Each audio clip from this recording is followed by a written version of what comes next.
setiap angkatan saya pasti kenal dekat ya, 3 sampai 5 mahasiswa yang rata-rata mahasiswanya yang begitu, gitu kan. Yang lulus di tahun 2015, dari 2015 sebenarnya saya nggak pernah ninggalin Pikom tuh. Kalau misalkan di si akad nilainya tidak keluar, pertama itu tanya langsung ke dosennya. Oh saya pokoknya ngelamar kerja di sini, saya kerja di sini. Ya saya pekerja di sana. Tidak punya rasa memiliki bahwa itu punya saya, itu rumah saya. Halo rekan Rotentik, selamat datang di Rotentik Talk. Kenalin aku Nida Alkofia dan hari ini aku akan ngobrol nih bareng seseorang yang sangat penting di BAK. Kita akan ngobrolin banyak hal menarik, mulai dari pengalaman beliau bekerja di administrasi kampus sampai mungkin cerita-cerita unik menghadapi berbagai macam mahasiswa. Selamat siang Pak Puri. Selamat siang. Oke, gimana kabarnya nih Pak? Sehat? Alhamdulillah Alhamdulillah sehat. ya Pak. Terima kasih banyak sudah meluangkan waktu bareng aku untuk ngobrol-ngobrol nih di Rotentik Talk. Oke, Pak, aku mau nanya dulu nih tentang pekerjaan Bapak. Bapak kan bisa dibilang seseorang yang sangat tahu ya di BAK ini. Kalau boleh tahu secara spesifik Bapak kerja apa sih di BAK ini? Oke, kalau spesifik yang saya pribadi kerjakan sebenarnya lebih kepada proses perkuliahan dan juga pelaporan ke PD Dikti. Jadi kan semua aktivitas perkuliahan itu, baik itu yang jelas secara akademik ataupun non akademik, kita dilaporkan sepenuhnya ke PD Dikti sebagai rekapan pembelajaran dari dosen dan juga mahasiswa. Jadi di BAK ini memiliki beberapa bidangnya ya Pak, seperti salah satunya akademik. Nah paling itu saya ulas lebih jauhnya ya. Misalkan gini, kadang-kadang orang menganggap bahwa posisi BAK dan bukan BAK ya, A-nya dua, jadi BAK ya, bagian akademik, administrasi dan keuangan ya. Nah sebenarnya di BAK itu tidak seperti kalau teman-teman tahu misalkan di sekolah ya, mulai sekolah dasar sampai juga sekolah menengah atas ya, itu kan ada TU sebagainya. Nah BAK itu bukan seperti TU ya. BAK itu sebenarnya sebuah satuan kerja yang komposisinya sebenarnya juga melibatkan banyak pihak termasuk dosennya sendiri ya. Jadi dosen itu bukan hanya personal yang disiapkan untuk hanya mengajar, tapi juga berkontribusi di dalam sivitas akademik, yaitu soal tata kelola kelembagaan. Nah, BAK ini ya karena bagian bagian akademik administrasi keuangan ya yang mengelola itu. Ya. BAK di bawah dekanat ya, dari dekan, wakil dekan, kemudian ada BAK dan juga ada prodi. Nah, jadi BAK ini bagiannya banyak. Yang pertama ya jelas ya ada bagian administrasi dan juga ada bagian akademik, ada bagian kemahasiswaan. Akademik itu yang ngurusin segala hal tuh, termasuk di dalamnya bukan hanya soal ngurusin mahasiswanya, tapi juga ada ngurusin dosennya tuh. Ya, karena dosen itu kan secara akademik, secara administratif juga diurus soal jabatan fungsionalnya kan, strukturalnya dan sebagainya, sehingga untuk kebutuhan riset, untuk kebutuhan jabatan dia itu tercover oleh BAK ya gitu. Nah untuk akademik juga ya kita dari mulai misalkan nyiapin kurikulum, kemudian silabus pembelajaran, kemudian jadwal perkuliahan, jadwal sidang, jadwal wisuda dan sebagainya ya diatur di sana gitu. Sampai puncaknya dikembalikan ke saya, sama saya dilaporkan ke Dikti gitu. Oke, baik. Untuk bisa bekerja di BAK dan bisa sampai di posisi yang sekarang itu pasti perjalanannya panjang banget ya Pak. Bisa diceritain nggak Pak, gimana sih bisa sampai di posisi yang sekarang ini? Nah sebenarnya ada satu ya bisa dibilang keunggulan ya di Unsub, khususnya di Vkom itu dari dulu pola pembangunan kelembagaannya itu berbasis kekeluargaan ya. Jadi mahasiswa yang kuliah di Vkom ini bukan hanya soal sekedar kuliah, tapi juga dibina sampai mereka tahu saya sendiri, terus Teh Hornetia, Teh Intan ya, Teh Ai ya, yang semuanya ada di BAK itu alumni Vkom juga. Ya. Bahkan bukan hanya itu, dosennya pun kan sama. Pak Aswal ya, Bu Dewi Nurmala, Pak Dadang Nurjaman, itu alumni Vkom ya. Jadi dari mulai dulu kita kuliah, bahkan khusus saya pribadi dari pertama saya kuliah masuk 2011, kemudian lulus di tahun 2015. Dari 2015 sebenarnya saya nggak pernah ninggalin Pikom tuh ya. Waktu dulu saya masih BEM juga, ya karena sering bantu-bantu di sini, ya ikut terlibat aktivitas kelembagaan, sehingga begitu beres pun ya di sini.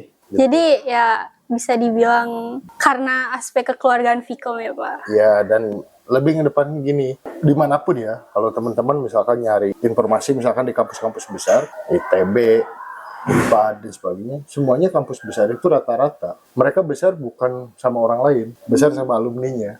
Oh, ya karena udah tahu ya Pak? Ya, iya, karena kalau bahasa teman-temannya dulu, waktu saya zaman dulu, karena mereka punya sense of belonging, mereka punya rasa memiliki.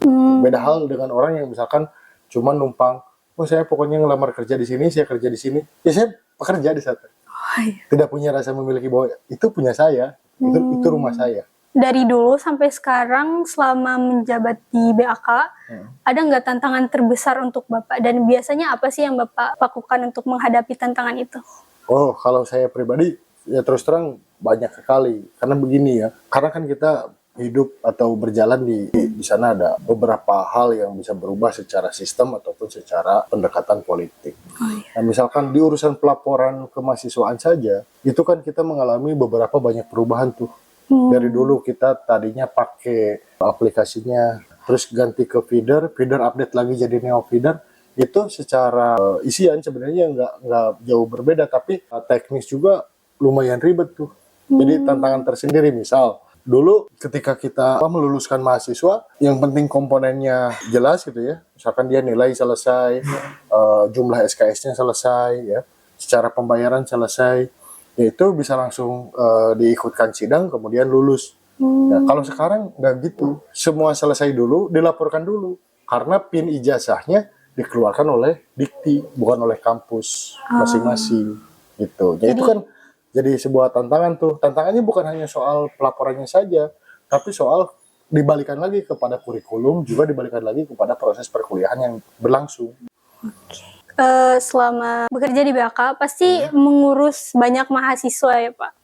Ada nggak sih Pak cerita-cerita unik atau yang berkesan selama berinteraksi dengan mahasiswa? Ya kalau cerita unik banyak ya, karena saya ketemu banyak orang dengan karakteristik beda-beda, dengan latar belakang beda-beda, apalagi ada, saya tidak menyatakan sebagai dikotomi ya, tapi ada perbedaan latar yang emang kentara ya, misalkan kelas yang teman-temannya emang dia murni kuliah, tapi ada juga ya teman-teman sambil kerja juga tapi kuliah gitu kan. Yang pertama yang saya garis bawahi, hal yang paling menarik mereka, ya dulu nggak kepikiran tuh waktu kita terima mahasiswa yang posisinya dia sudah bekerja juga, dia langsung kuliah. Saya kaget ternyata ketika ada paradigma di luar bahwa masyarakat Subang itu rendah di minat pendidikan, ternyata enggak juga. Kan? Bisa jadi rendahnya minat pendidikan itu bukan berarti mereka nggak mau sekolah, nggak mau kuliah. Bisa jadi karena emang kesulitan akses, kesulitan ketersediaan ekonominya dan sebagainya. Ternyata mereka pulang kerja langsung berangkat ke kampus gitu kan. Apalagi dulu belum ada hybrid ya, belum ada daring juga. Jadi mereka kasarnya mah masih berkeringat habis kerja sudah masuk kelas lagi gitu kan. Itu menurut saya hal yang luar biasa gitu. Nggak semua orang bisa lakuin gitu. Nah, terus kejadian unik laginya ya yang selalu berkutat dengan urusan saya, yaitu mahasiswa yang dia kuliahnya rajin, ya, tapi ya tadi misalkan dia terkendala secara finansial, ya, dia pembayarannya selalu telat, misalkan, yang setiap semester pasti mahasiswa itu ketemu saya. Oh, kenapa tuh Pak? Satu, karena dia harus benerin presensi tuh, karena selama perkuliahan dia nggak bisa ngisi presensi karena belum bayar. Nah, tapi dia masuk kuliah. Jadi misalkan di setiap angkatan saya pasti kenal dekat ya 3-5 mahasiswa yang rata-rata mahasiswanya yang begitu, gitu kan. Pasti ada aja itu setiap semesternya, setiap tahunnya ya, yang begitu. Ya selebihnya banyak lah yang bagus diceritain ataupun yang sebenarnya nggak bagus diceritain. Oke, terakhir nih Pak, ada nggak pesan atau saran sederhana nih supaya mahasiswa, khususnya mahasiswa Vkom Unsub ya, atau enggak rekan-rekan Rotentik yang lain, supaya lebih lancar atau tidak bingung saat mengurus administrasi di BAK? Oke, ya sebenarnya prinsip dasarnya begini ya. Mungkin kalau dulu kita mahasiswanya masih sedikit, ya kita masih memaklumi mahasiswa menghubungi kita bisa secara respon cepat ya, maksudnya kita langsung tanggulangi dengan cepat karena mahasiswanya sedikit. Tapi perlu dipahami juga, misalkan rata-rata karena kita di atas 80 mahasiswa per angkatan ya, dan kita ya yang berjalan kan paling minimal 4 angkatan tuh ya, dari tingkat 1 sampai tingkat 4 atau mahasiswa akhir, belum lagi mahasiswa lama yang belum lulus ya. Kalau dikalkulasi kita ya sekitar 350 mahasiswa aktif. Jadi kalau misalkan ada keterhambatan atau kendala di dalam administrasi, selain bisa dihubungi secara daring, misalkan melalui WhatsApp dan sebagainya, kalaupun enggak, datang ke sini pasti dilayani gitu. Jadi jangan malu. Nah, termasuk khususnya yang selalu saya wanti-wanti ya, yang berkaitan dengan urusan saya, misalkan soal nilai. Ya, soal nilai itu kebijakan pertamanya itu hubungi dosen yang bersangkutan. Ya, misalkan kalian nih sekarang semester 1, besok UAS kan? Besok UAS, setelah UAS, dosen biasanya seminggu setelah UAS itu melakukan koreksi nilai dan mempublishnya di SIAKAD. Ya, kalau misalkan di SIAKAD nilainya tidak keluar, pertama itu tanya langsung ke dosennya. Ketika ditanya ke dosennya, oh ternyata oleh saya komponen, kan itu ada 4 komponen tuh, ada presensi, ada tugas, ada UTS, ada UAS. Kata dosennya, komponen yang secara kebijakan ada di saya, yaitu misalkan tugas, UTS, UAS, saya udah isi, tapi nilainya nggak keluar karena presensinya kurang, misal ya. Pasti dosennya mengarahkan, coba tanya ke BAK. Nah, tanya ke BAK, pasti suruh nanya ke saya. Jadi jangan cuma tanya aja ke saya, tapi dengan catatan sudah bertanya ke dosennya. Jangan dibalik, ke dosennya belum tanya, langsung ke saya bingung. Terus benerin apa gitu kan. Ya, tanya dulu ke dosennya, setelah dosennya oke, baru tanya ke saya. Ya begitupun persoalan keuangan. Kalau persoalan keuangan nggak ada sangkutan dengan dosen, jadi bisa langsung ke bagian keuangan. Oke, terima kasih banyak Pak Puri atas waktunya dan cerita-cerita inspiratifnya ya. Semoga obrolan ini bisa menambah wawasan rekan Rotentik semuanya. Oke, rekan-rekan Rotentik, dari obrolan kita hari ini, kita jadi lebih tahu nih.